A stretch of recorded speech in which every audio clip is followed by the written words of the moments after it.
带？赶紧去带去。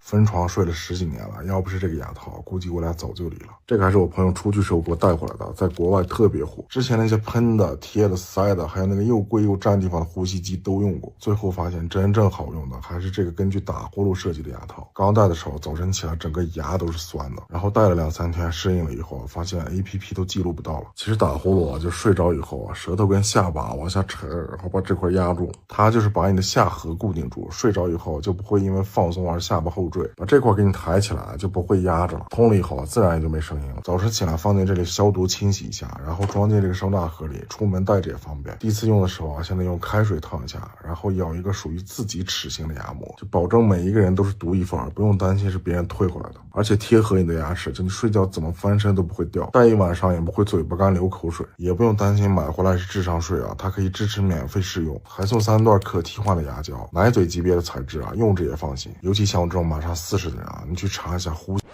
到底有多吓人，就为了自己和家人啊，真的你去试一下。谁懂啊？自从他开始打呼，就吵得我整宿的睡不着觉。结婚不到3年，我们就分床睡了，也试了不少，像闭口贴还有呼吸面罩，钱花了不少了，但是一点用都没有。我也是无意中跟一个日本朋友聊天才发现，原来真正好用的是这种根据打呼原理设计的牙套。其实也很简单，就是因为这一块肉的原因，睡着了之后呢，下颚跟舌根啊，它就往下沉，压到了这一条通道。现在呢，给他戴上这个牙套，就是把下坠的这个下颚跟舌根给它物理性的这里抬起来，它这里就通了，那打呼自然就消失了。特别是放进嘴巴的东西啊，其实啊，我比他还重视。收到货它是这种平的，咱们就把它放到开水里面烫一下，然后拿出来自己开模，这样就能够完全贴合自己了。不管是趴着睡还是侧着睡，也就不会掉出来了。还送3堆替换牙胶，算下来能用个好几年都不成问题。可别看他打呼好像没什么，但是呢，对身体其实很不好。比起分房睡啊，还不如给他用这个，咱们也能更放心。每天必领网红产品，今天是止鼾神器。市面上大大小小说可以止鼾的东西我都买过了，都是我的血泪史啊！就是因为有一次我老公睡着突然就卡住了，我赶紧让他去医院找大白，结果一查就是那个呼吸暂停，好恐怖！我赶紧把这些产品全都买回来了。先说一下这个呼吸矫正带，简直就是给脸戴上了一个紧箍咒，睡着睡着不仅歪七扭八，而且还很闷热，关键第2天把那个脸呢都勒得通红。还有这种闭嘴贴啊，要么就是贴不牢固，要么就贴上去了之后很难撕下来，万一鼻子不通气还怕窒息。还有这种鼻夹类、磁吸类的，对嘴巴打呼的人来说根本就没有用，